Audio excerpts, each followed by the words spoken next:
Download aplikasi Tarbiyah Sunnah di handphone Anda. Tersedia di Google Play dan App Store. Bismillahirrahmanirrahim. Assalamualaikum warahmatullahi wabarakatuh.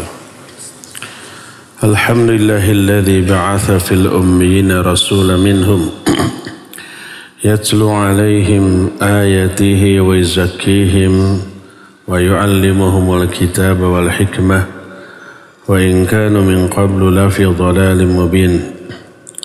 Wa asyhadu an la ilaha illallah al-malikul haqqul mubin.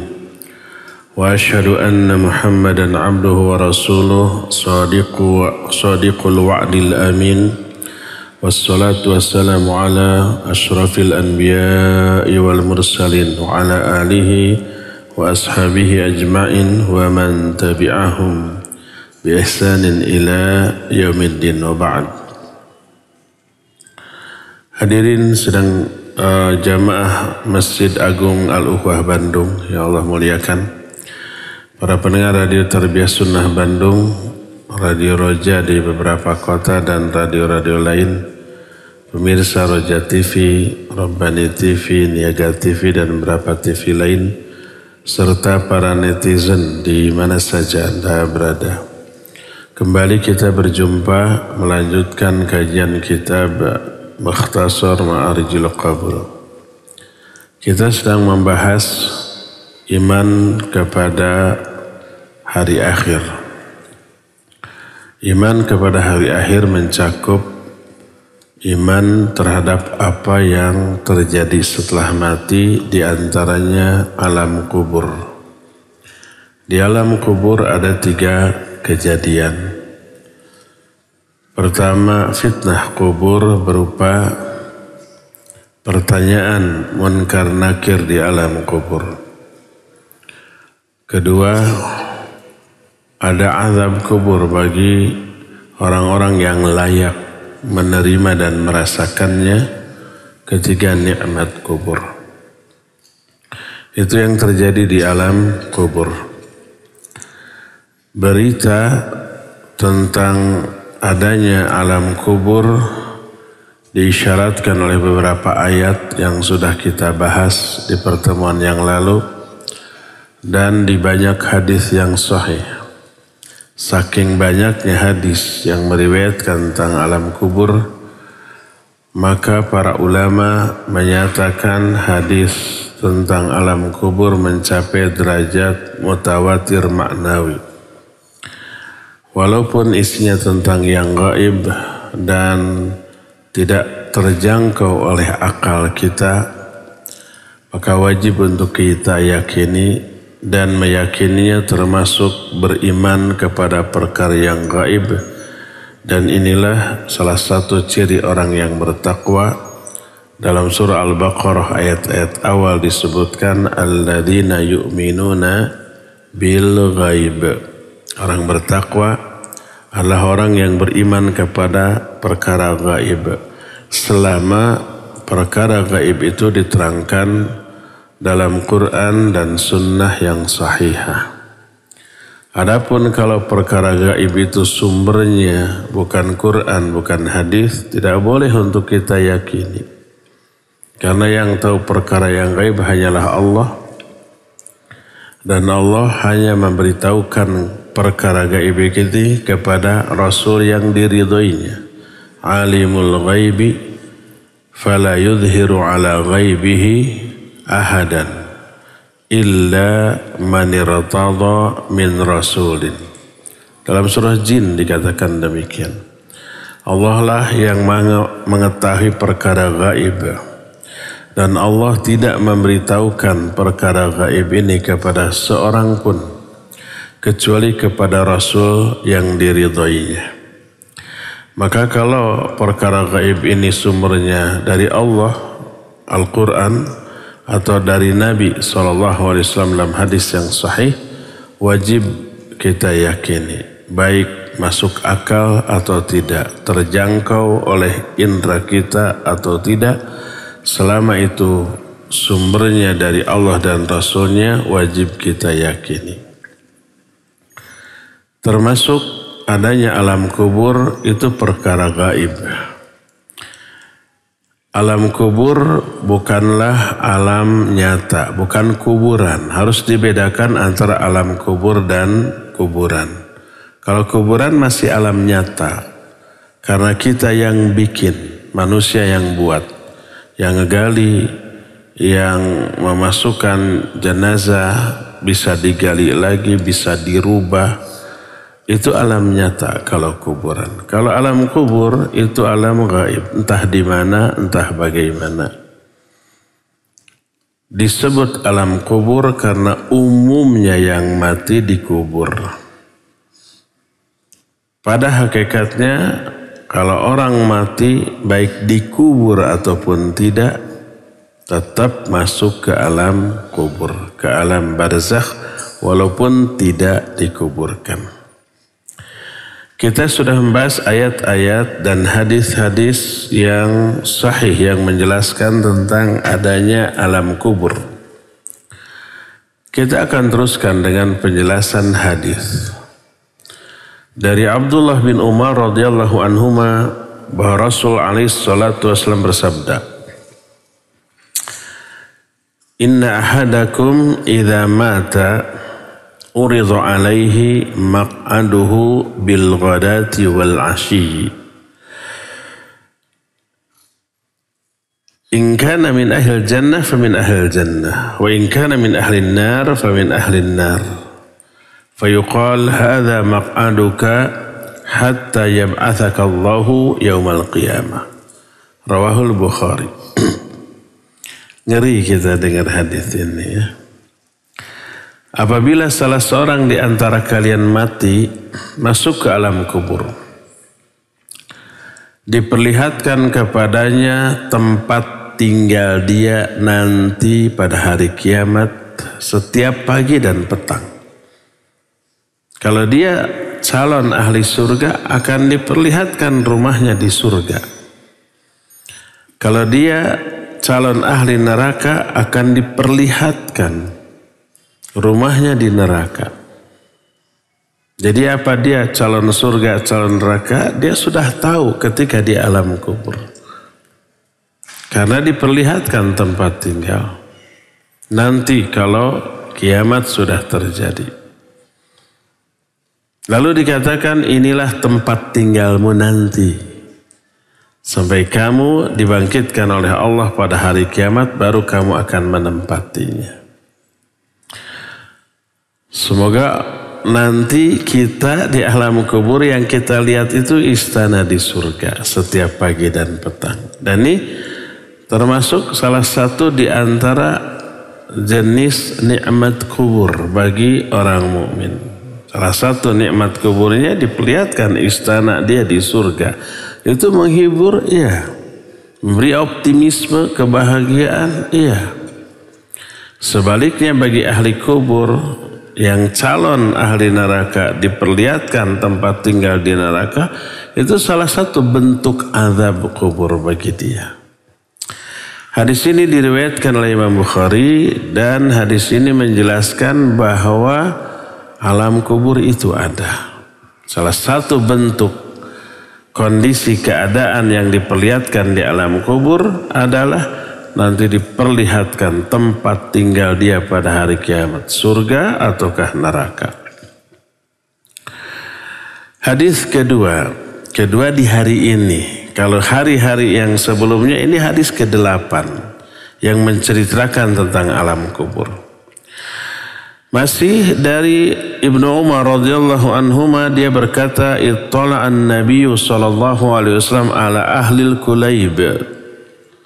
Faqal hal wajadtum ma wa'ada rabbukum haqqan? Faqila lahu tad'u amwatan? Faqal ma antum bi asma'a minhum walakin la yujibun." Kata Ibnu Umar, Nabi SAW datang ke tempat terjadinya perang Badar. Di Badar disebut perang Badar karena tempatnya di sana. Di sana orang-orang musyrik banyak yang mati dan dikuburkan di satu lubang yang sama. Brek semuanya. Ditutup lagi. Nah setelah beres perang, esok lusanya Nabi SAW datang. Lalu berdiri di atas kuburan orang-orang musyrik yang mati di medan perang Badar. Lalu berkata, apakah kalian mendapati bahwa apa yang Allah janjikan kepada kalian itu benar? Yang Allah janjikan kepada orang-orang musyrik adalah azab, siksa. Sebelum di neraka ya di alam kubur diazab dulu. Jadi Nabi SAW berbicara kepada penghuni kuburan di sana. Para sahabat bertanya, tad'u amwatan, apa engkau berseru berteriak kepada orang-orang yang sudah mati? Bukankah mereka tidak mendengar? Apa kata Nabi SAW? Ma antum bi asma'a minhum walakinnahum la yujibun. Kalian tidak lebih mendengar dari mereka. Kalian tidak lebih mendengar dibanding mereka. Cuma mereka nggak bisa jawab. Kalau kalian saja mendengar, apalagi mereka. Karena ucapan ini ditujukan kepada mereka, kepada orang-orang musyrik yang mati. Salah seorang ulama ahli tafsir, beberapa orang Mujahid dan Qatadah menyatakan Allah Azza wa Jalla membuat orang-orang musyrik yang mati di medan perang Badar saat itu dibuat mendengar terlebih dahulu. Apa yang dikatakan oleh Nabi SAW taubikhan lahum, sebagai ejekan celaan yang menimbulkan penyesalan kepada mereka. Benarkan azab itu ada? Benarkan alam kubur itu ada? Benarkan janji Allah itu ada? Gitu tuh. Dan mereka saat itu merasakannya. Cuma gak bisa jawab. Para sahabat mendengar, maka penghuni kuburan satu lebih mendengar lagi, cuma gak bisa jawab. Hadis ini sahih diriwayatkan oleh Imam Bukhari dalam kitab Sahih Bukhari. Inilah dalil yang kedua yang menunjukkan alam kubur itu ada. Dan satu hadis menceritakan salah satu kondisi yang terjadi di alam kubur. Tadi disebutkan orang yang di alam kubur melihat rumahnya di surga atau di neraka. Hanya melihat. Yang kedua ini menunjukkan orang yang ada di alam kubur mendengar seruan yang masih hidup sebagai apa? Taubih, celaan, ejekan kepada mereka. Tersiksa secara psikis, penyesalan. Ketiga dari Aisyah radhiyallahu anha, dia berkata, dakhala alayya Rasul sallallahu alaihi wasallam wa indi imra'atun minal Yahud. وهي تقول هل شعرت أنكم تفتنون في القبور قالت فارتاع رسول عليه الصلاة والسلام وقال إنما تفتن يهود قالت عائشة فلبثنا ليالي ثم قال رسول عليه الصلاة والسلام هل شعرت أنه أوحي إلي أنكم تفتنون في القبور قالت عائشة رضي الله عنها فسمعت رسول عليه الصلاة والسلام بعد يستعيذ من عذاب القبر رواه البخاري ومسلم. Kata Aisyah, suatu saat Nabi SAW masuk menemui aku. Waktu itu di rumahku ada wanita bangsa Yahudi. Ini menunjukkan kalau ada orang bertamu ke kita walaupun beda akidah, beda agama, boleh diterima. Yahudi ini. Lalu begitu wanita Yahudi ini melihat Nabi SAW masuk, bertanya, apakah engkau mengetahui bahwa kalian akan difitnah di alam kubur? Mendengar itu kata Aisyah, badan Nabi SAW bergetar. Ini hebatnya keimanan Nabi alaihissalatu. Diingatkan ke alam kubur, efeknya langsung gemeter. Ya kita mah cuek ya. Mau diberitakan tentang alam kubur, tentang neraka cuek. Beliau langsung gemeter. Lalu berkata, hanyalah yang akan difitnah di alam kubur itu Yahudi. Saat itu Nabi SAW belum memperoleh wahyu dari Allah tentang adanya fitnah kubur. Kata Aisyah radhiyallahu anha, setelah berlalu beberapa hari, berkatalah Nabi SAW kepadaku, tahukah kamu hai Aisyah, sesungguhnya telah diwahyukan kepadaku bahwa kalian akan difitnah di kubur-kubur kalian. Ada yang namanya fitnah kubur. Berupa pertanyaan di alam kubur dari munkar dan nakir. Pertanyaannya gampang, jawabnya juga gampang kalau dijawabnya sekarang. Man rabbuka? Siapa Rabbu? Kita jawab, Rabbi Allah. Ma dinuka? Apa agamamu? Kita jawab, dinil Islam. Man nabiyuka? Siapa Nabi? Jawab, Nabi Muhammadun sallallahu alaihi wasallam. Wa ma amaluka? Dalam hadis lain ada tambahan, bagaimana amalmu ketika di dunia? Dia jawab, qara'tu kitab Allah wa amantu bihi. Aku membaca kitab Allah dan beriman, dan seterusnya. Mudah kan? Itulah yang disebut dengan fitnah kubur. Kenapa disebut fitnah? Karena situasinya berbeda dengan yang kita alami sekarang. Di sana di alam kubur gelap, sepi, menakutkan, ditambah sosok makhluk yang bertanyanya munkar dan nakir, menakutkan, disertai dengan bentakan yang dahsyat. Thumma ja'ahu malakan aswadan azraqan syadidal intihar. Datang dua malaikat yang hitam kebiru-biruan, bentakannya dahsyat. Dan itu yang disebut dengan fitnah kubur. Mengerikan? Ya, mengerikan. Maka disebut fitnah.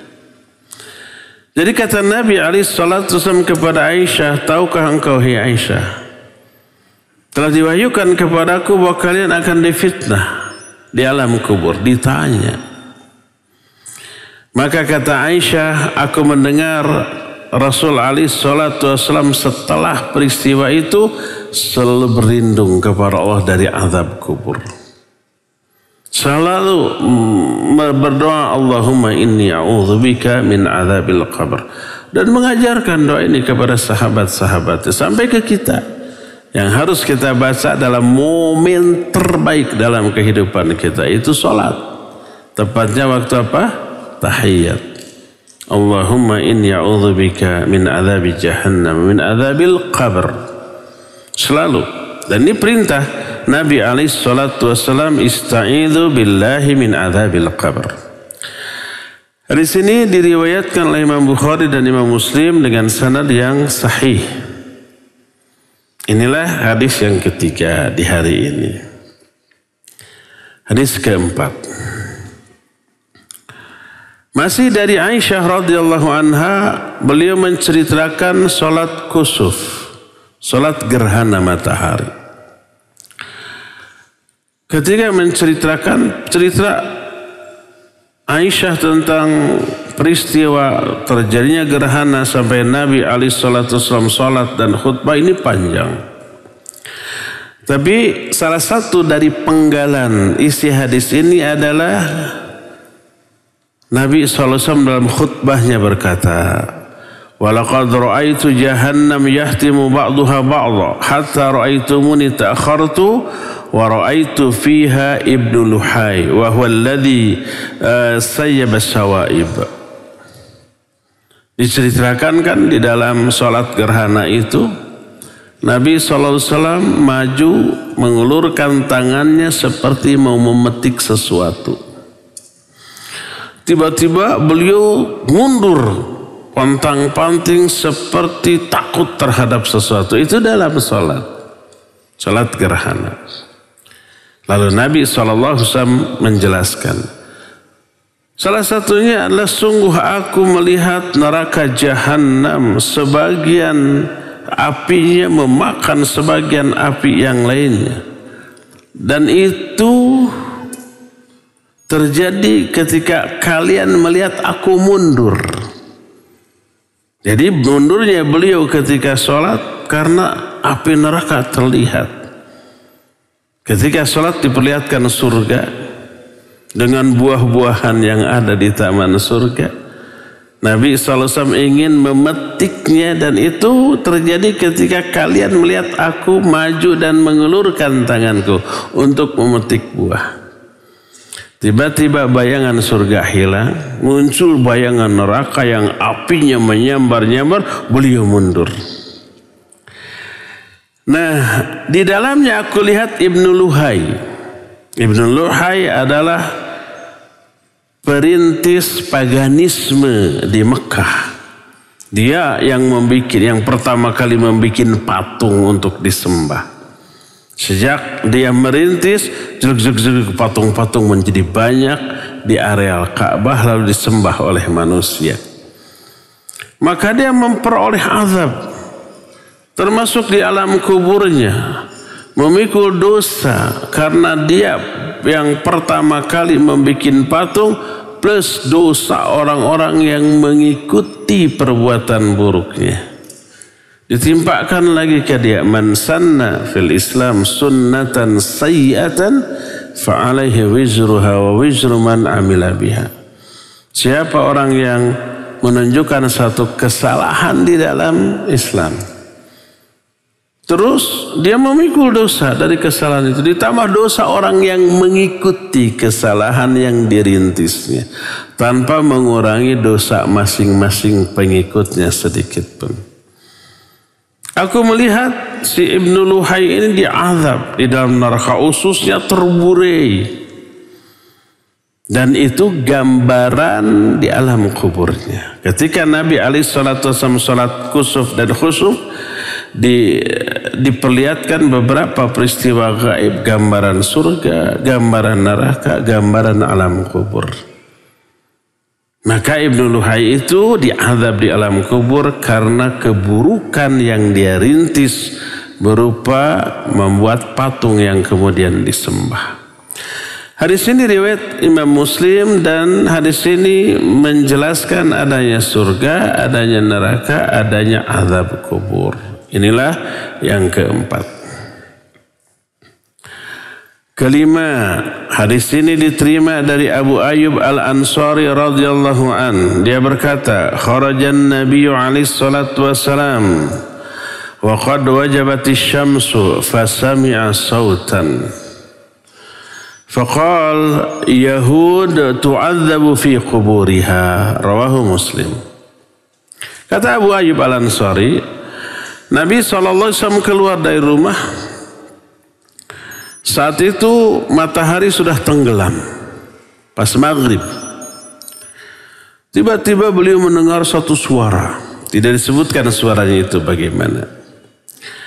Lalu beliau berkomentar, itu suara orang Yahudi yang sedang diazab di alam kuburnya. Ternyata suara jeritan orang yang disiksa beserta suara siksaannya.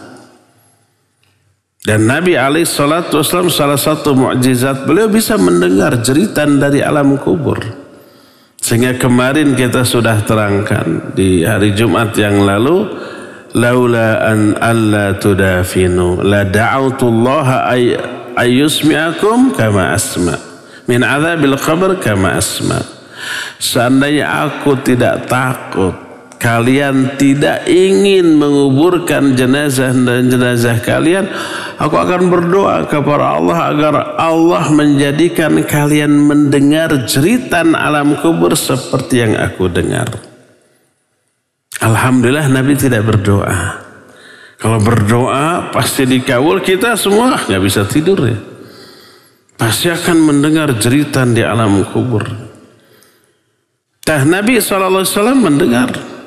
Nah, salah satu hadis yang menjelaskan itu yang barusan diriwayatkan oleh Imam Muslim dengan sanad yang sahih. Dan itu menunjukkan azab kubur itu ada. Inilah yang kelima. Keenam, dari Abu Sa'id Al-Khudri radhiyallahu anhu dia berkata, bahwa berkata Rasul alaihi salatu wasallam, "Idza wudi'atil jinazatu fahtamalaha ar-rijalu ala anaqihim fa in kanat salihatan qalat qaddimuni wa in kanat ghaira salihah qalat ya wailaha aina yadhhabuna biha yasma'u sautaha kullu syai'in illa al-insan walau sami'aha al-insan la sa'iqa." Rawahul Bukhari. Kata Nabi SAW, apabila jenazah sudah diletakkan di atas keranda, lalu dipikul oleh beberapa laki-laki di atas pundaknya, walaupun yang matinya wanita, tetapi yang memikulnya, yang mengambil jenazah, memasukkannya ke kuburan tetap laki-laki, jangan wanita. Wanita nggak boleh ikut prosesi penguburan. Maka apabila mayat itu sudah digotong di atas keranda oleh beberapa laki-laki di atas pundak mereka, kalau jenazah ini jenazah yang soleh, dia akan berteriak qaddimuni, qaddimuni, segerakan, segerakan. Dia ingin segera masuk alam kubur. Dia sudah ada firasat di alam kubur itu menyenangkan, akan memperoleh nikmat kubur. Tapi kalau jenazah ini jenazah orang durhaka, apalagi orang kafir, banyak dosa, dia akan berteriak, celaka aku, mau dibawa kemana jasadku ini? Teriak dia. Sehebat apa teriakannya, coba bayangkan, suaranya terdengar oleh segala sesuatu. Binatang-binatang itu mendengar, kecuali manusia. Manusia tidak mendengar. Jeritan jenazah yang sedang diusung di atas keranda. Seandainya manusia mendengar, pasti mereka pingsan. Sehebat apa coba jeritannya? Kalau teriak-teriak biasa, nggak pingsan kan? Ini sampai pingsan. Kata Nabi SAW, walau sami'ahal insan la so'iqa.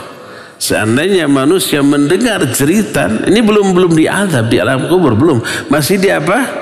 Dipikul di atas keranda. Belum dimasukkan ke kuburan. Ini jeritan itu sudah membuat orang pingsan bila mereka mendengar. Dan hadis ini sahih diriwayatkan oleh Imam Bukhari. Inilah hadis yang ke-6 di hari ini. Ketujuh. Ini cukup panjang tapi menceritakan tentang beberapa bentuk azab kubur disesuaikan dengan jenis dosa yang dilakukan. Semoga dosa-dosa yang diterangkan dalam hadis ini tak ada satupun yang kita lakukan selama hidup. Kalau ada, segera tobat, biar terhapus, biar tidak terkena dengan jenis azab kubur yang ada di sini. Hadis ini diterima dari Samurah bin Jundub radhiyallahu an. Dia berkata, "Kana an-nabiy alaihi salatu wasallam idza shalla salatan aqbala alaina biwajhihi. Faqala man ra'a minkumul lailata ar-ru'ya?" قال فإن رأى أحد قصها فيقول ما شاء الله فسألنا يوما فقال هل رأى أحد منكم رؤيا قلنا لا. Kata Samurah bin Jundub, Nabi SAW kebiasaannya apabila beliau sudah beres melakukan sholat subuh, beliau menghadapkan wajahnya kepada kami lalu bertanya, ada enggak di antara kalian yang tadi malam bermimpi? Kalau ada, ceritakan. Lalu beliau berbicara lagi dengan pembicaraan lain. Dari sini sebagian ulama mensunnahkan ba'da salat subuh ada qultum. Kemudian suatu hari beliau bertanya kepada kami, adakah di antara kalian yang tadi malam bermimpi? Kami semua menjawab, la, tidak ada. Lalu kata Nabi SAW, lakinni ra'aitul laila rajulaini atayani fa akhrajani ilal ardil muqaddasah. Adapun aku tadi malam bermimpi, ada dua orang yang datang kepadaku, membawaku ke sebuah tempat tanah yang suci, ke sebuah tempat yang asing gitu. Yang dimaksud al-ardil muqaddasah, yang suci, maksud tanah itu belum pernah ada orang berbuat dosa atau maksiat di sana. Lalu melihat beberapa kejadian. Fa'idha rajulun jalisun wa rajulun qa'imun biyadihi kallub min hadidin yudkhiluhu fi syaqqihi hatta yablugh qafah thumma yaf'alu bisyidqihi al-akhar mithla dhalik wa yalta'imu syidquhu hadha faya'udu fayusna'u mithlahu. Ngeri ya, hati-hati. Tiba-tiba di tempat tersebut aku melihat ada seseorang yang sedang duduk. Ada lagi orang lain yang berdiri di samping orang yang duduk tadi. Orang yang berdiri ini memegang besi yang runcing dari logam yang sangat kuat. Tiba-tiba yudkhiluhu fi syadqihi hatta yablugha qafah, ditusukkan itu besi runcing ke rahangnya terus tembus sampai ke tengkuk. Kebayang? Kemudian dicabut, kemudian dia lakukan ke sebelah kirinya seperti itu. Ketika ditusukkannya sakit, ketika dicabutnya tak kalah sakitnya. Terus bolak-balik. Ini ditusuk tembus, balik ke kiri, tusuk tembus, cabut lagi ke kanan, terus begitu. Qultu, aku berkata, ma hadza, apa ini? Maka berkatalah dua orang yang membawaku, intalik, sudah kita berangkat aja lagi. Kita tinggalkan tempat ini. Mengerikan. Melihat orang disiksa terus-terusan dengan cara ditusuk rahangnya sampai ke tengkuk. Fantolakna hatta ataina ala rajulin mudtaji'in ala qafah. Wa rajulun qa'imun ala ra'sihi bifahrin aw sakhratin fayushrakhu bihi ra'suhu. Fa idza darabahu tadahdahal hajar. Fantalaqa ilaihi liya'khudahu fala yarji'u ila hadha hatta yalta'ima ra'suhu wa 'ada ra'suhu kama huwa fa'ada ilaihi. Faqultu ma hadha? Qala intaliq.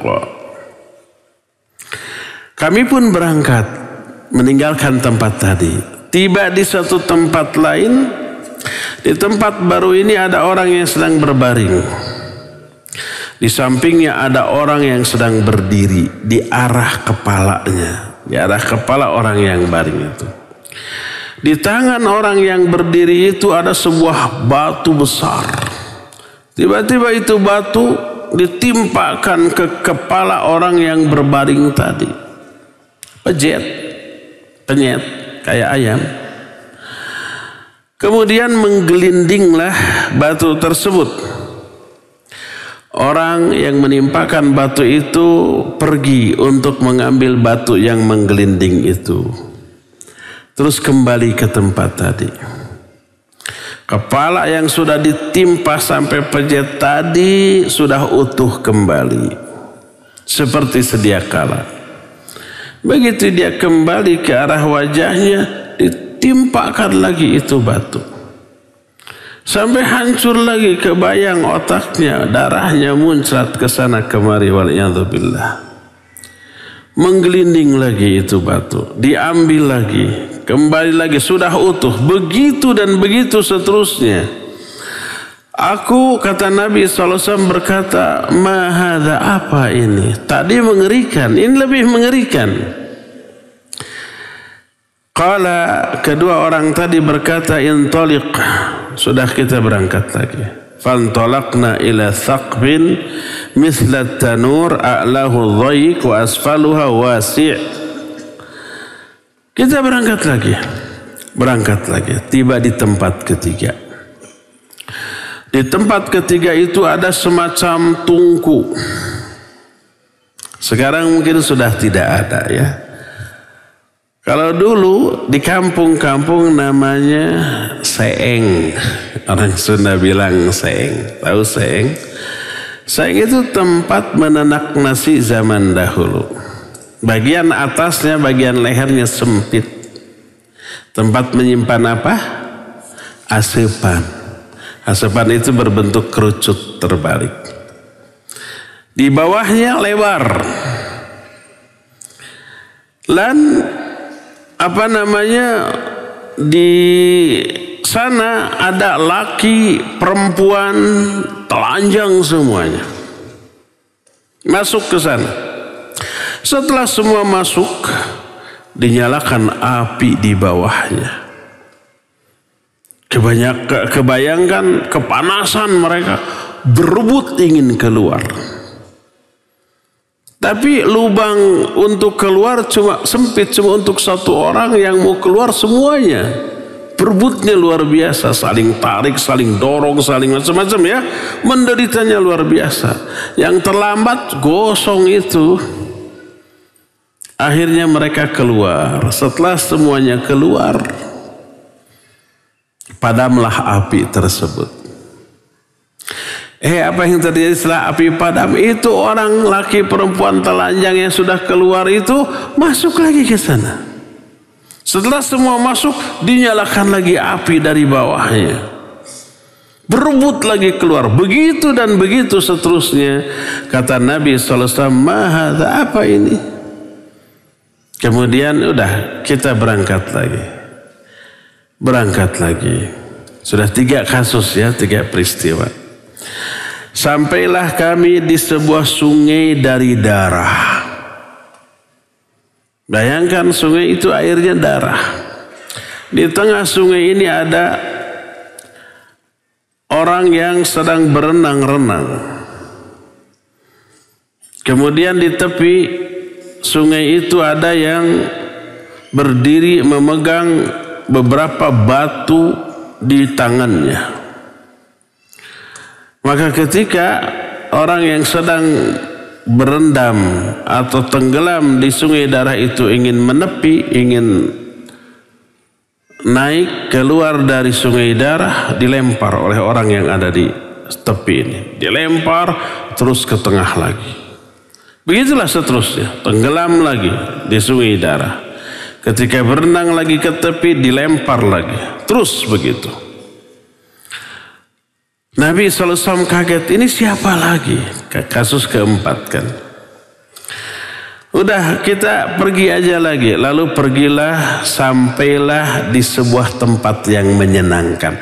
4 tempat tadi itu mengerikan. Sampai di sebuah taman yang hijau. Di dalamnya ada satu pohon besar. Di bawah pohon besar, di akarnya ada seorang orang tua yang sedang mengasuh beberapa anak. Wa idza rajulun qaribu minasy-syajarah baina yadayhi narun yuqiduha fasa'ada bi fi syajarah wa adkhalani. Ada orang tua yang sedang mengasuh beberapa anak dan ada laki-laki yang dekat ke pohon itu. Dia memegang api dan ingin membakar pohon tersebut. Lalu aku dibawa naik ke atas pohon itu. Lalu aku masuk ke sebuah negeri, sebuah tempat. Aku belum pernah melihat tempat seindah itu. Di dalamnya ada beberapa orang tua, pemuda, wanita, anak-anak. Di tempat yang indah tersebut. Kemudian aku dibawa keluar lagi dari tempat itu. Naik terus ke atas. ke pohon yang lebih tinggi lagi, lalu aku masuk ke negeri lain yang lebih utama, lebih bagus daripada yang pertama tadi. Di negeri yang kedua ini ada berapa orang tua dan pemuda. Itulah yang dialami oleh Nabi SAW di alam mimpi. Lalu beliau bersabda, "Tawaftumunil lailah fa akhbirani amma ra'ait." Kalian berdua telah membawa aku keliling-keliling ke beberapa tempat aneh. Tolong terangkan peristiwa yang aku lihat tadi semuanya. Qala na'am. Ya, kami akan terangkan kepadamu.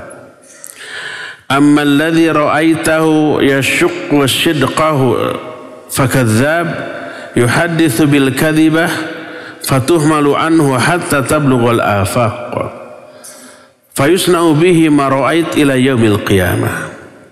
Adapun orang yang kamu lihat rahangnya itu ditusuk dengan besi sampai tembus ke tengkuk, dia ini seorang pendusta. Dia berbicara dengan satu kedustaan lalu disebar sampai kedustaannya memenuhi ufuk. Sekarang ini berdusta tidak hanya dengan mulut loh. Menyebar hoax, berita palsu, berita bohong bisa sekarang dengan jempol ya, tak harus bicara. Melalui media apapun. Itu saat itu dipost, saat itu di-share, saat itu nyebar ke seluruh dunia. Kalau itu hoax, itu berita bohong menyebar di detik yang sama. Nah ini yang akan dialami oleh orang tersebut, ditusuk rahangnya sampai tembus ke tengkuk. Lalu dikatakan dia akan mengalami hal itu sampai hari kiamat. Maknanya ini terjadi sebelum kiamat. Di mana? Di alam kubur. Itu azab kubur bagi penyebar hoax, bagi orang yang berdusta menyebar kedustaan, diazab di alam kuburnya dalam bentuk ditusuk pada rahangnya sampai tembus ke tengkuk, terus bolak-balik kanan kiri terus sampai hari kiamat. Ini yang pertama. Kedua, walladzi ra'aituhu yusrahu ra'suhu farajulun 'allamahu Allahul Qur'ana fanama anhu bil-lail wa lam ya'mal fihi bin-nahar yuf'alu bihi ila yaumil qiyamah. Waliyadu billah. Hati-hati ikhwan, ini yang kedua ini orang tulabul ilm, rajin ngaji. Adapun yang kedua, orang yang engkau lihat kepalanya ditimpa dengan batu besar sampai pejit. Dia adalah orang yang diajari Al-Quran oleh Allah Azza wa Jalla. Dia hafal, dia faham. Fanama anhu bil-lail, tapi dia tidur di malam hari, tidak dibaca, tidak ditelaah. Walam ya'mal bihi bin-nahar, tapi dia juga di siang hari tidak mengamalkan. Dia belajar Quran sekedar sebagai salah satu disiplin ilmu. Dia belajar Islam hanya dianggap Islam sebagai salah satu dari cabang ilmu.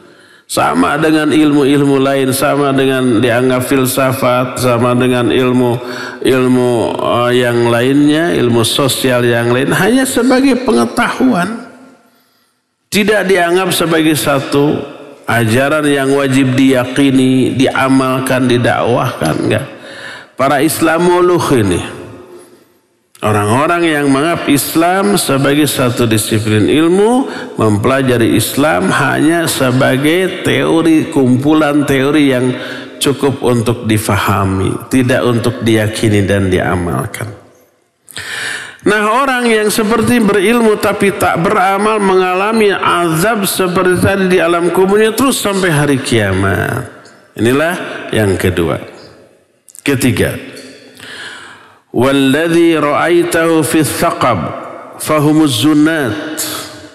Adapun orang-orang yang kamu lihat di tungku tadi, di seeng tadi, yang dibakar oleh api kemudian keluar setelah padam balik lagi begitu, mereka adalah para pezina. Coba lihat, walaupun tahu masuk ke tungku itu dibakar lagi oleh api, tapi setelah dia keluar padam, balik lagi, dibakar lagi, kepanasan lagi, keluar lagi, padam lagi, balik lagi, begitu. Walaupun tahu itu busuk. Sekali lagi, hampir setiap dosa mengandung unsur candu yang membuat orang ketagihan untuk berbuat lagi, berbuat lagi, berbuat lagi. Inilah yang ketiga.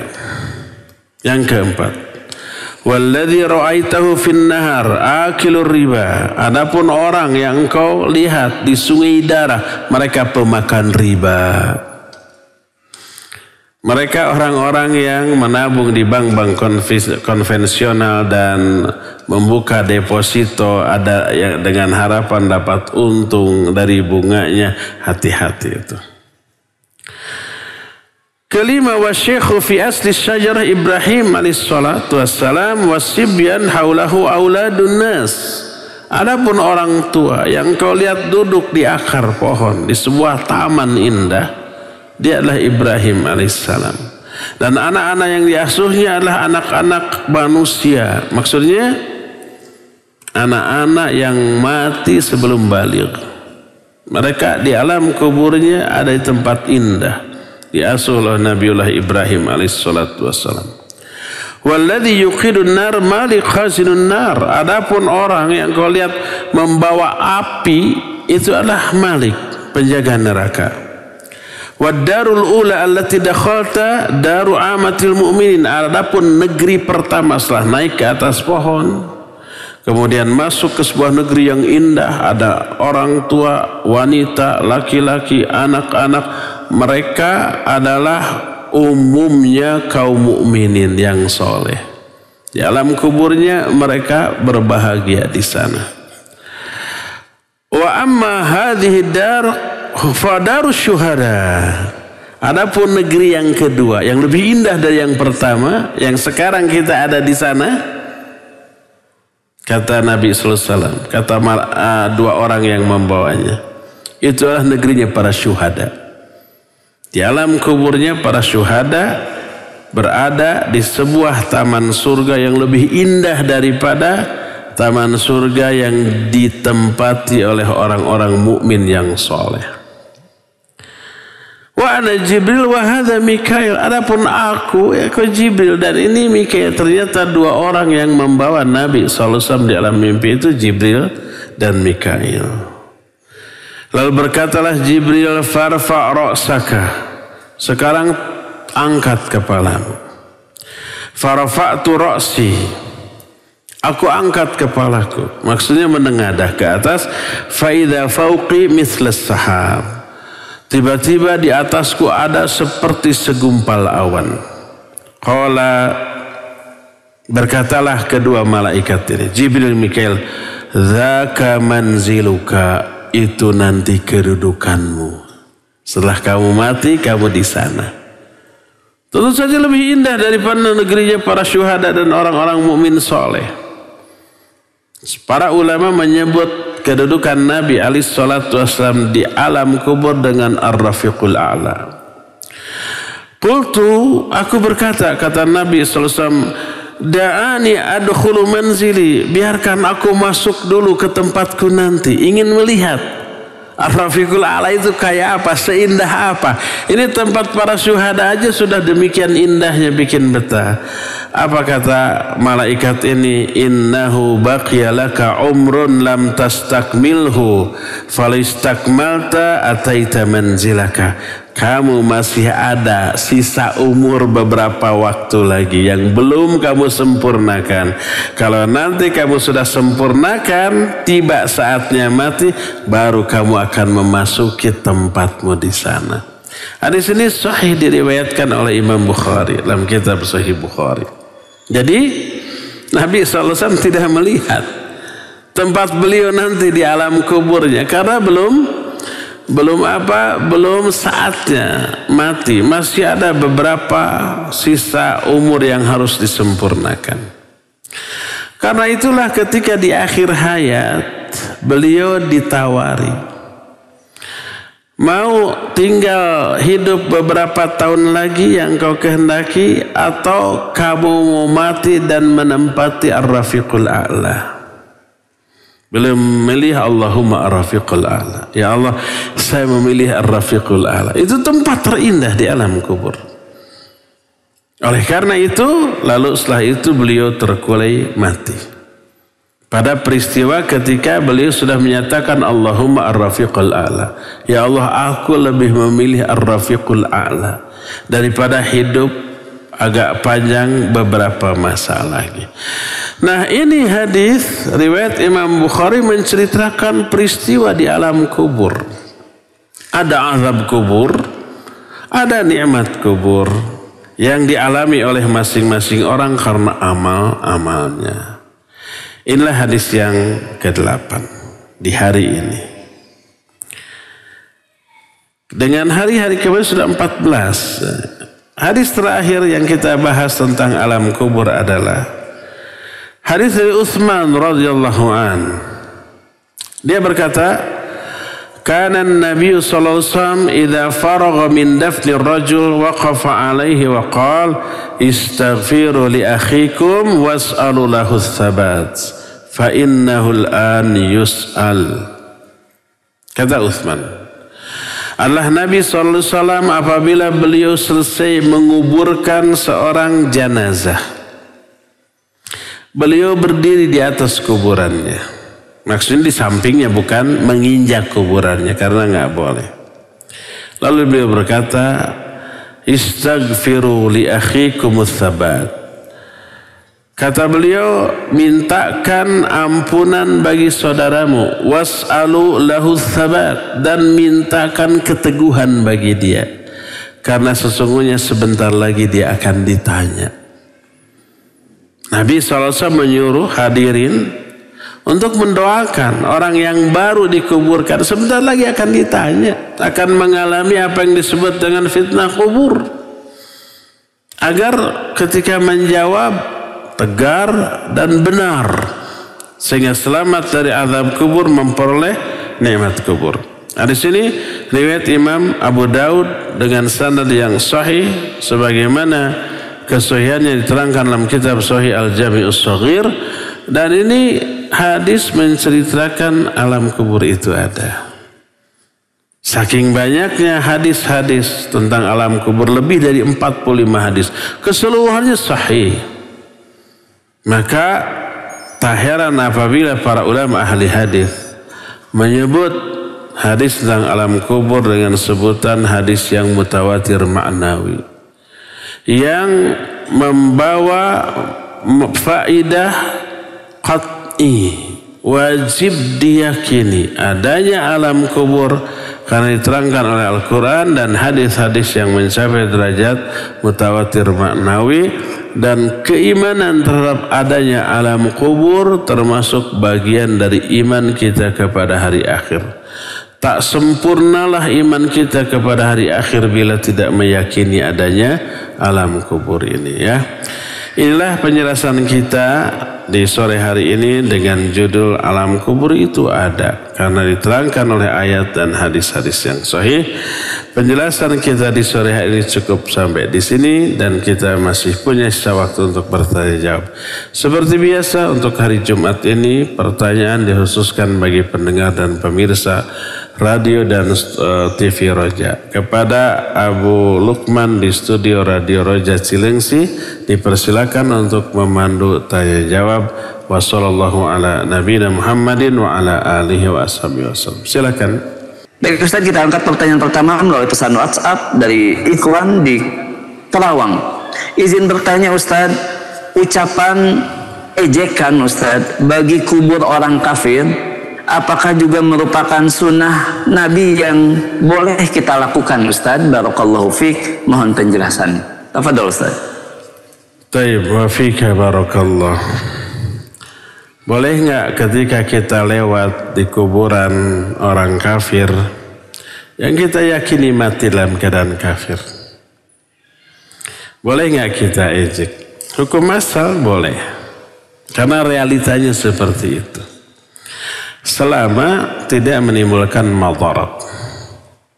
Kalau menimbulkan madarat, kita mengejek lalu viral, lalu mereka menuntut secara hukum, berdampak kepada dakwah kita, berdampak kepada kehidupan dakwah kita, berdampak juga kepada nasib kita di mata hukum positif yang berlaku. Bisa dituntut secara pidana dengan tuduhan, ujaran, kebencian dan yang seterusnya, maka jangan. Walaupun hukum asal boleh, bukan sunnah. Hukum asal dibolehkan. Sekali lagi, tapi kalau menimbulkan madarat maka jangan, ya. Apalagi umpamanya bisa menciutkan kembali orang-orang kafir yang tadi sudah simpati ke Islam, hampir mu'allaf, hampir masuk Islam. Ada kejadian umpamanya kita mengejek kuburan orang kafir, lalu kok begini, akhirnya mundur lagi. Maka sebaiknya jangan. Wallahu a'lam bishawab. Silakan lagi Adir. Assalamualaikum. Waalaikumsalam warahmatullahi wabarakatuh. Dengan siapa di mana Ibu? Dari hamba Allah di Jawa Timur. Baik, silakan. Ini Ustaz, bagaimana kalau mendoakan saudara kadang sholat enggak gitu Ustaz? Apakah masih ada harapan ampunan bagi keluarga itu tersebut? Yang kedua, bagaimana kalau mendoakan orang yang tidak sholat sama sekali? Apa orang itu yang berdoa apa mendapat dosa Ustaz? Atau gimana? Syukran jazakallahu. Assalamualaikum warahmatullahi wabarakatuh.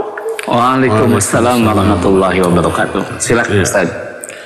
Ya, wa jazakillahu khairan. Jangan jazakallahu ya. Salah. Jazakallahu khairan. Ada dua pertanyaan. Bagaimana orang mati dalam keadaan suka meninggalkan sholat? Apakah didoakan atau tidak? Atau yang kedua dia nggak sholat sama sekali gitu ya. Taib. Kalau ada orang yang sholatnya belang-belang, kadang sholat lebih sering tidak. Ketika dia masih hidup, wajib untuk kita dakwahi, kita nasihati bahwa sholat itu hak Allah. Jangan kau rampas, jangan kau ambil, jangan kau abaikan.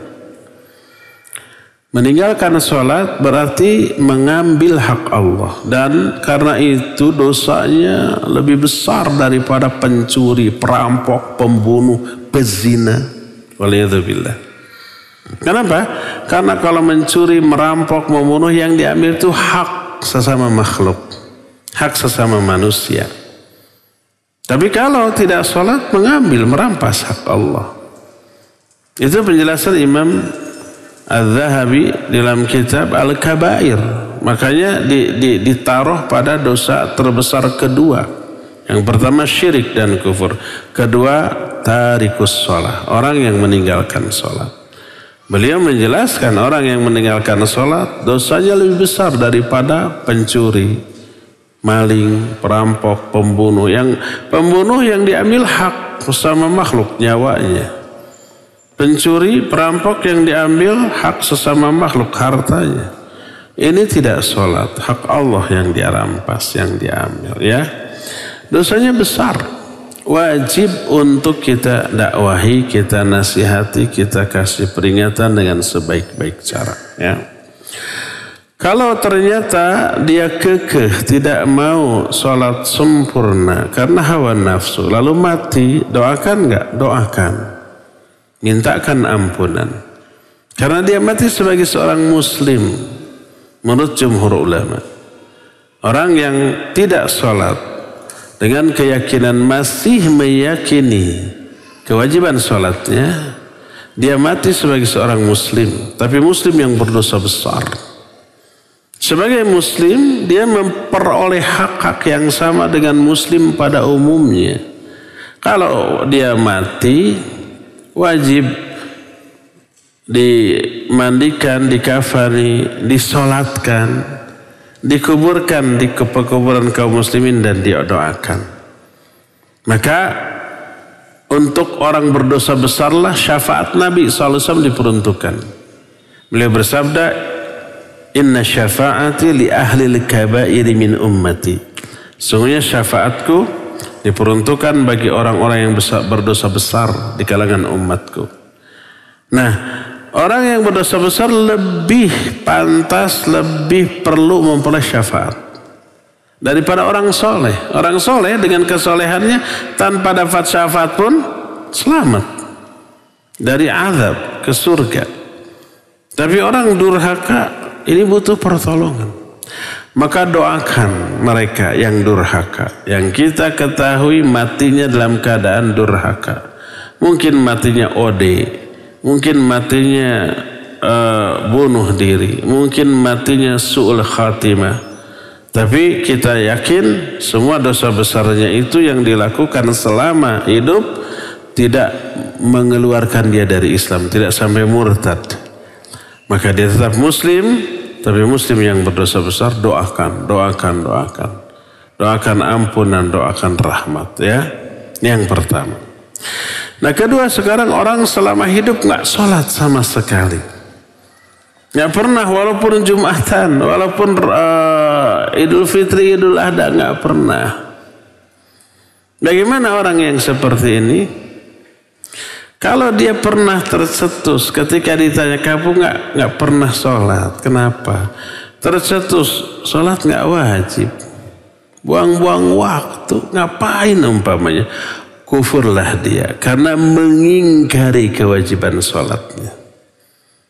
Maka perlakukan dia sebagai orang kafir.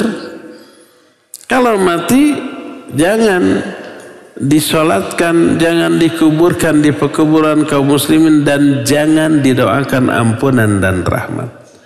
Kalau pernah tercetus dari omongannya, solat itu nggak wajib bagi dia, maka sudah murtad, keluar dari Islam.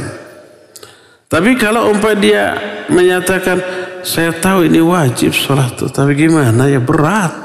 Kalau saya sholat itu keuntungan satu kali sholat itu miliaran, itu kabur itu umpamanya. Katakanlah dia sholat itu di saat dia selalu sedang menangani keuntungan dunia yang berlimpah, maka dia tidak sholat. Maka dia masih meyakini kewajiban sholatnya, dia masih muslim, tapi muslim yang sangat besar dosanya. Yang seperti ini menurut jumhur ulama tetap muslim dan tetap didoakan ampunan dan rahmat baginya ya. Wallahu a'lam bissawab. Silakan lagi hadir Abu Lukman. Jazakallahu khairan Ustaz atas penjelasannya. Dan berikutnya Ustaz, pertanyaan dari Abu Ahmad di Pontianak melalui pesan WhatsApp. Apakah benar Ustaz pertanyaan di alam kubur hanya ada 3? Dan apakah berdasarkan dalil ada pertanyaan lain selain dari 3 pertanyaan Ustaz? Mohon penjelasannya Ustaz, tafadhol. Baik, barakallahu fik. Pertanyaan inti memang umumnya diterangkan dalam hadis 3. Man rabbuk wa man dinuk wa man nabiyuk. Cuma di hadis lain seperti yang pernah kita jelaskan tadi, ada pertanyaan wa ma'amaluk. Bagaimana amalmu? Orang mukmin menjawab, qara'tu kitab Allah wa amantu bihi. Aku membaca kitab Allah dan aku beriman kepadanya, mengamalkan isinya. Ini diantara salah satu pertanyaan amal dia gimana, ya. Tapi pertanyaan tentang amal sudah include termasuk dalam pertanyaan apa agamamu. Itu Islam yang bersumber dari Quran dan Sunnah. Tapi ada rincian dari pertanyaan bagaimana amalmu. Tapi siapapun yang berhasil menjawab 3 pertanyaan pokok, pertanyaan tambahan apapun yang nanti diterangkan dalam hadis-hadis sahih lain pasti bisa dijawab. Siapa yang mampu menjawab man rabbuk, siapa Rabbmu, dijawab Rabbi al-Islam, Rabbi Allah, Rabbku Allah. Wa ma dinuk, dijawab dini al-Islam. Wa man nabiyuk, dijawab Nabi Muhammadun SAW. Itu 3 sudah terjawab, pertanyaan tambahan apapun pasti bisa dijawab. Jadi ya dalam riwayat-riwayat lain ada tambahan termasuk pertanyaan tentang bagaimana amalmu ya. Tapi intinya yang 3 dijelaskan tadi. Wallahu a'lam bissawab. Silakan lagi.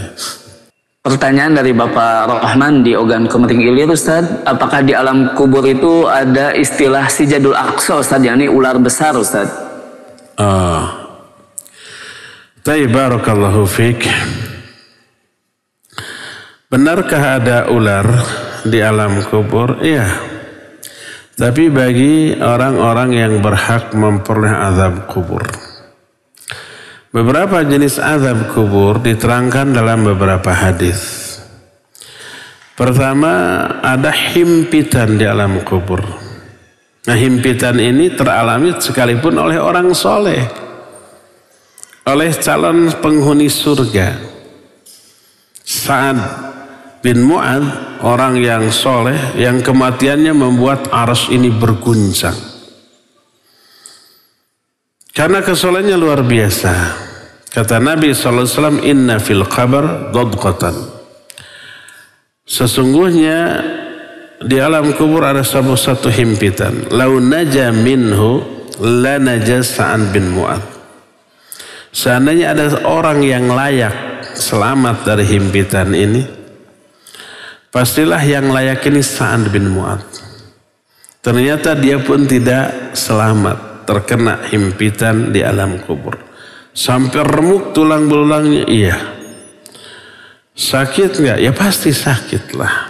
Tapi kemudian dikembalikan lagi dalam keadaan utuh seperti sedia kala. Apa hikmahnya? Salah satu hikmahnya adalah menghabiskan seluruh dosa yang tersisa. Semua penderitaan termasuk azab kubur itu mengurangi kadar azab di alam akhirat nanti. Ya, ada lagi yang berupa himpitan karena azab, seperti orang-orang yang tidak bisa menjawab pertanyaan lalu dihimpit sampai remuk tulang belulangnya, kemudian dibebaskan kembali. Termasuk salah satu bentuk azab kubur adalah dibukakan pintu menuju neraka, bertiuplah angin dari neraka. Termasuk nanti setelah dia dihimpit, kemudian remuk tulang belulangnya, kemudian dijadikan utuh kembali, lalu datanglah ular besar bertanduk dan berbisa dengan bisa yang sangat, lalu menggigit dan menyemburkan bisanya. Kebayang orang yang dipatuk ular berbisa kobra atau black mamba, ular dari di dunia, gimana menderitanya karena bisanya yang meracuni seluruh tubuh sampai mati. Hanya di sana nggak mati, tapi kekuatan bisanya berkali-kali lipat daripada bisa ular di dunia. Yang terasa hanya penderitaan sakit luar biasa. Iya, itu ada kisah hadis-hadis tentang adanya ular di antara oleh Imam Al-Qurtubi dalam kitab At-Tadhkirah bab tentang adzabul kubur, ada dikisahkan beberapa riwayat tentang hal itu benar. Di sana ada binatang-binatang yang berbisa, termasuk salah satunya adalah ular tadi. Wallahu a'lam. Silakan lagi. Jazakallahu khairan Ustaz atas penjelasannya. Dan berikutnya pertanyaan dari Dodi di Jakarta ingin bertanya, Ustaz, apakah benar ada hadis siapa yang melewati kubur saudaranya lalu mengucapkan salam kepadanya, maka saudaranya akan mendengar dan menjawab salamnya itu, Ustaz? Mohon penjelasannya, Ustaz. Taib, barakallahu fiik. Kalau lafaz hadisnya seperti itu tidak, tapi memang disunnahkan untuk menyampaikan salam ketika kita berziarah ke kuburan, menziarahi atau melewati orang yang dikuburkan di suatu tempat, dengan mengatakan assalamualaikum ahlad diyar minal mu'minina wal muslimin wa inna insyaallahu bikumul lahiqun nas'alullaha lana wa lakumul afiyah. Keselamatan atas kalian wahai ahli kubur dari kalangan mukmin dan muslim. Kami insya Allah akan menyusul kalian dengan segera. Kita meminta al-afiyah, keselamatan bagi kami dan bagi kalian. Itu disunnahkan. Ya, salah satu di antara adab ketika ziarah kubur, pas masuk gerbang pintu kuburan, pintu pekuburan, kita ucapkan doa itu, ucapkan salam ke mereka, ya. Kemudian copot sendal atau sepatu kita, lalu masuk. Kotor dong ya, ya pasti, nanti bisa dicuci, ya. Kemudian jangan melangkahi kuburan, jangan menginjak kuburan, jangan berdiri atau duduk di atas kuburan, cari jalan-jalan untuk melangkah yang tidak ada kuburannya. Dan di sana jangan berisik, apalagi tertawa-tawa, ya. Sampai di sana doakan si penghuni kubur, menghadaplah kiblat, bukan menghadap kuburan. Menghadap kiblat walaupun kuburan ada di depan kita ya nggak masalah. Yang jangan itu membelakangi kiblat menghadap kuburan. Lebih baik membelakangi kuburan tapi menghadap kiblat ketika berdoa daripada menghadap kuburan tapi membelakangi kiblat, ya. Jadi sunnahnya tetap menghadap kiblat karena kiblat adalah kiblat bagi sholat, kiblat bagi untuk kita ketika berdoa. Disunahkannya berdoa menghadap kiblat, tidak wajib. Pada intinya menghadap kemana saja berdoa boleh, tapi lebih utama menghadap kiblat. Berdoa, apalagi kalau sholat wajib menghadap kiblat kalau tahu. Berdoa afdalnya menghadap kiblat. Kalau tidak bisa atau tidak memungkinkan menghadap kiblat, nggak apa-apa menghadap ke tempat lain, ya.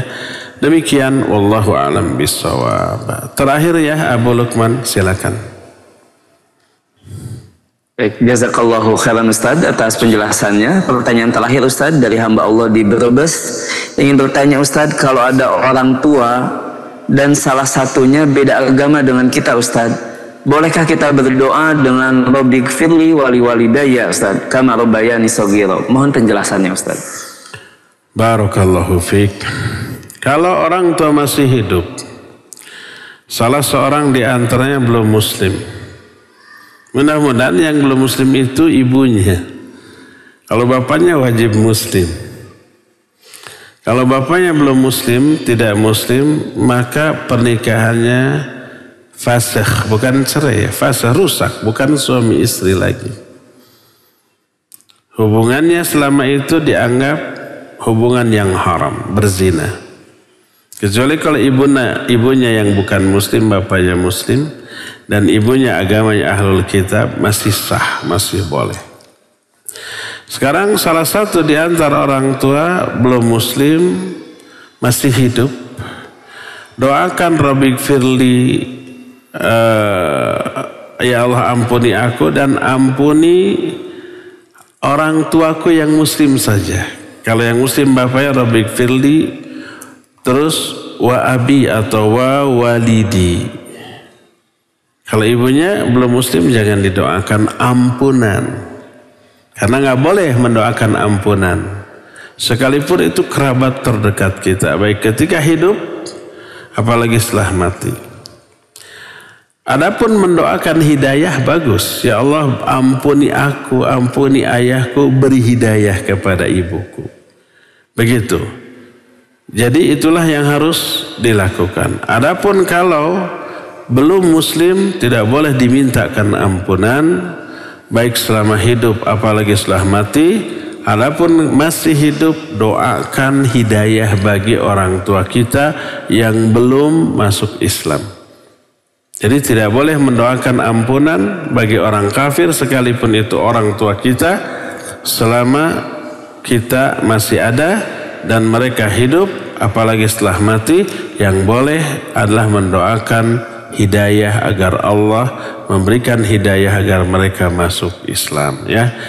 Demikian wallahu a'lam bishawab. Cukup ya sampai di sini. Insyaallah kita jumpa kembali di hari Jumat yang akan datang. Subhanakallahu bihamdik asyhadu an la ilaha illa anta astaghfiruka wa atubu ilaik. Walhamdulillahirabbil alamin. Wassalamualaikum warahmatullahi wabarakatuh.